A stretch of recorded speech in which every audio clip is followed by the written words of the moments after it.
I'm here with designer and author Candie Cooper, and today we're talking about casual jewelry. And Candie, you have this lovely necklace to show us. Thanks, Katie. Yeah, I got a knotted multi-strand leather necklace, and this all came about just being so inspired by Southwest style. Yes. That I wanted to kind of make my own version. I love the way that you combine the multiple metallic finishes and some brown and red together. It's a really nice palette. Thank you.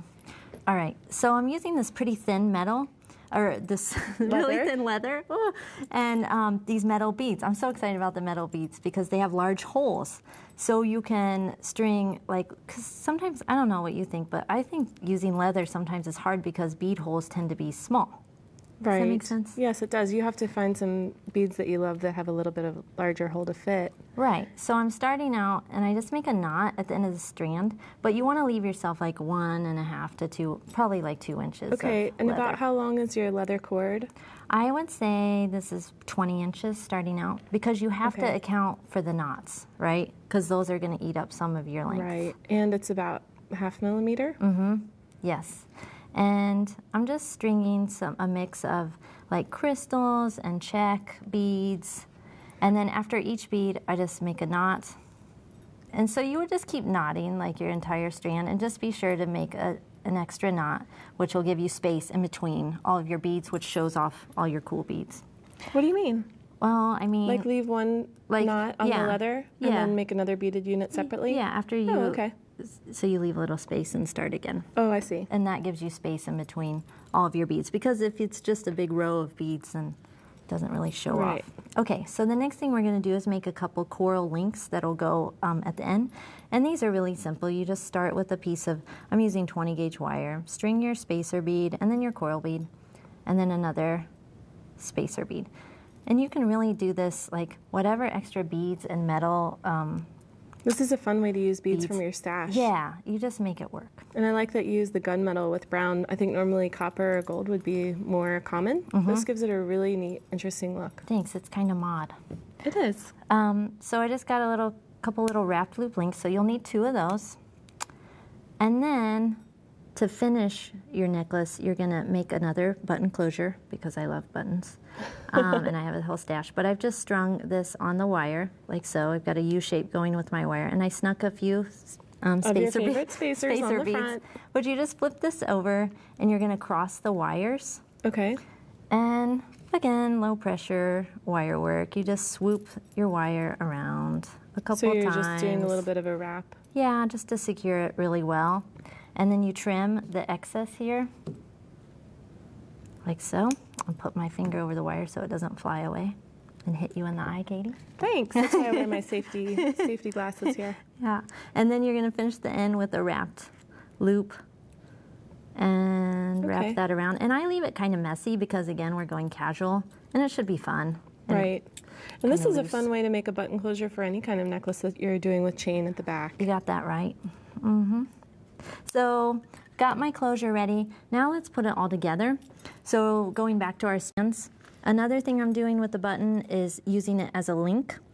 And you can see I've already got one side finished, but you just thread all of your strands. And this is why it's really important when you start out to leave yourself some room. Some space at the end. Yeah. And now, did you, I know we're not so big on measuring here, but did you make these graduated a little bit? It looks like they're not all exactly the same. They're definitely graduated, but it was not calculated very much. It was largely dependent on how many beads I had and how much leather I had. Oh, right. There you go. To be truthful. Right.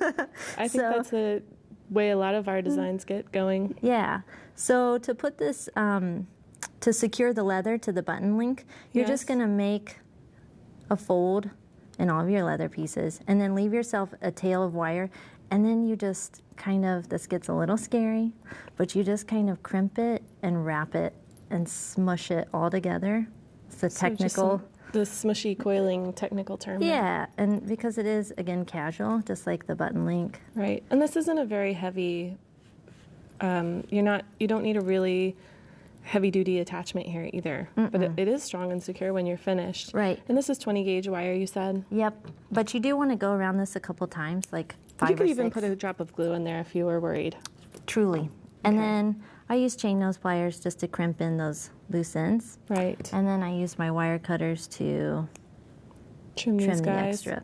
And then you'll use you can use decorative links or you can use regular jump rings in another metal color. And this is how you can get by with using all of these different metal colors with your findings. You're kind of bringing it together with the rest. Mm-hmm. But you can just...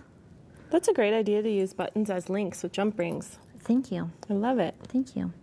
But you're just going to use this oval link, attach your coral link, and close it. And then use another one to attach this to the end of your chain. Okay. And then you'll finish the end with your button. Okay, and when you do get to the end, are you using the chain as your attachment, or would you use another jump ring here? Because this looks like it's unsoldered, so you could use it, right? I conserve where I can, sometimes.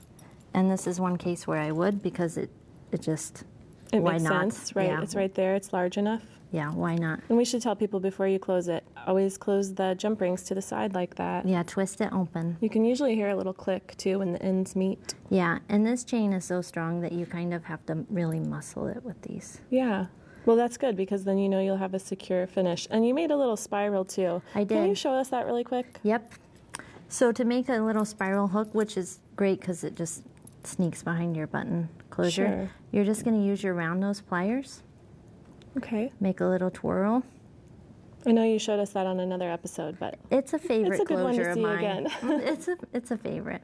And then you can make a bend, and I don't worry too much about. I'm just going for a hook shape, and then you swoop it around the wire around to give you that loop, which it'll attach to your chain. Right. And then you just wrap this around like that, and you can go as much or as little as you want. You know.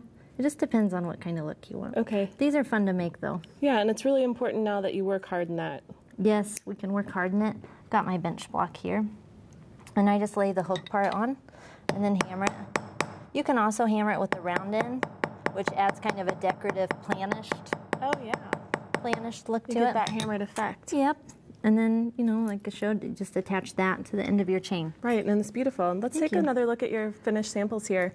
I love the way that you knotted those glass beads and metal beads together on leather, too. Thank you. Yeah, again, like this tiny leather, large hold beads.